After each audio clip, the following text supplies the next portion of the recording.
Hey friends, it's Uncle Dan, and welcome to my garden. I'm about to harvest some garlic. It is end of May. The garlic is not doing well. It has developed something called witch's broom, and so I'm just gonna see what I can get out of the ground. So let me show you what it looks like. All right, so you can see it is all fallen over. Despite the fact that it is hardneck garlic, it has not developed a lot of garlic scapes. I planted this last fall. It was kind of a mild winter. Didn't really die back. It started growing and it just kept growing through the winter, and then it started developing these thin, spindly little bits of growth this spring, and then it all started to fall over. It's not gonna have like great cloves. It's not gonna have like one bulb of papery cloves around it. This is actually my first time growing this, so I'm a little disappointed in this, but I did pull one out of the ground the other day, and there are cloves. They're just all growing separately. So witch's broom is when you get leaves coming out of each individual clove instead of like a nice bulb of garlic. Probably doesn't last as long, but you can still cure it and you can still eat it. And so we're just gonna pull it out of the ground and see what happens. So when you're harvesting garlic that has gone to witch's broom, you don't want to just pull on the stems because they'll tear. They're practically dead. I can smell garlic. So we're gonna dig this out with a little trowel. I actually got a bulb. That actually looks all right. This is a surprise. I got a real bulb. All right, I'm just gonna put that in my little bucket. Ooh, I got a little bulb here. This is, I believe, German hardy. My first time doing garlic. I did some here, and I did some in a container. I planted the container garlic a couple weeks later, and it did die back, and it never came back. So the winter seems to have killed that. Even though it wasn't that harsh of a winter, I'm not really sure what went wrong there. But look at that, I've got actual bulbs of garlic. This is a big surprise. Okay, so this is Zone 6B, Massachusetts. It is it's Memorial Day. It's the last weekend of May. I planted this, I think, November. Started to grow really fast, and it didn't stop over the winter. My understanding, and I'm a newbie gardener here, so that's what you're getting on this channel. My understanding is that, see, very little, is that if it grows at all over winter, it's supposed to die back, and it didn't. It just slowed down in its growth. And some people on the internet, on the Epic Gardening Facebook page, said, oh, you're not going to get good garlic.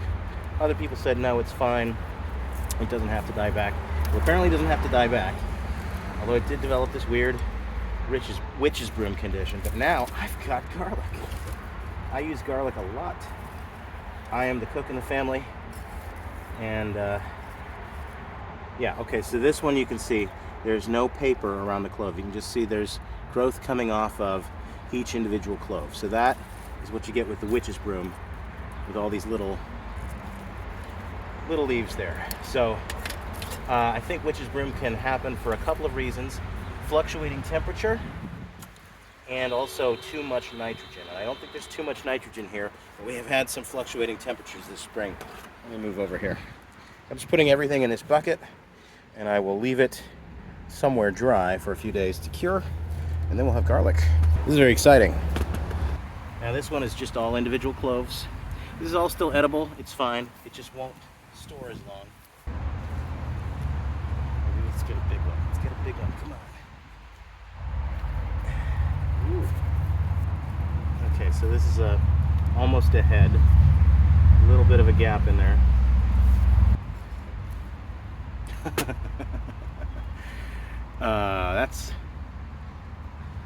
That'll be one meal. Oh my, look at that one. That's very tiny. First time growing garlic, I guess I could have gotten worse results. One thing, if you were considering growing garlic, that I, as a newbie, found out is you have to order your seed garlic on time, because you can't wait until it's planting season and expect that it will still be available. So you want to start checking the websites where you get seeds early enough so that you can actually get your seed garlic, because once it's gone for the season, it's just gone and there's nothing you can do about it. I mean, you could try planting supermarket garlic. Some people will tell you you won't have a lot of success with it because you don't know what you're going to get, but it will probably grow. You'll probably get something. Look at that, tiny, tiny.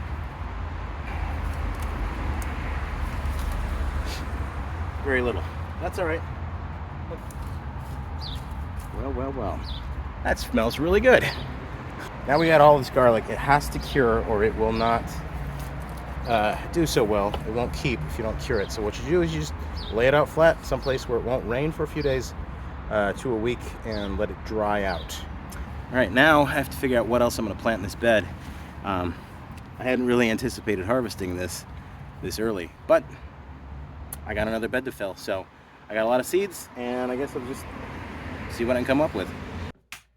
So when I said you need to cure your garlic for several days, that was wrong. You actually need to cure your garlic for a few weeks. It needs to be fully dried out, and it's not hard to do. It's pretty easy. You just want to put it someplace where it's going to be out of direct sunlight and where it's going to remain dry, and where it's not going to be too humid in order to prevent things like mold from developing, things like that. So I had mine outdoors for the first day because it was nice and there was low humidity underneath just an umbrella, and then it was going to rain, so we've moved it indoors, and I just wanted to show you where it is, and it's right here. So here is all of the garlic that I've harvested. You can see this is Thursday, so it was Monday when I pulled this, and there's still some greenery. It's still got a ways to go, but you can see this garlic. It's some of it, like this, looks a little not great because you've got these exposed cloves, but that's fine. They'll just be easier to separate. You want to eat those first. Anything that's damaged, you want to eat right away, and you don't need to bother curing it. Anything that's got a full head of paper. Now I need to probably snip these roots, but I can honestly let this sit for a while. The main thing is, you maybe want to turn it every now and then just so that any moisture that you have, you don't want to develop mold. Sorry if the light is doing something weird here. This is fluorescent lighting that I bought to actually use as a grow light. It was very cheap, and maybe I'll do a video about that in the future. That's my garlic, and I have 30 cloves. If you count even this little, look at that. That one's gonna go first probably. 31 if you count the one upstairs, so that's 31 heads of garlic. So that's pretty good. All right, so it's now early summer, late June, and right now into July is when most people would actually be harvesting their garlic. Mine has now been curing for about 3 weeks, and I just want to show you what I've done and what it looks like. Keeping the garlic on this shelf was not going to be practical for a long term. I use the shelf for other things, and really I'm not supposed to make a mess if I can avoid it. But that's all right.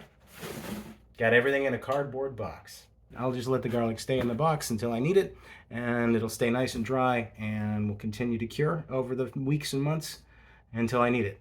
So one of the disadvantages I found with this witch's broom situation that I hadn't thought of when I first pulled this out of the ground, but is that you get soil in between the cloves of your garlic.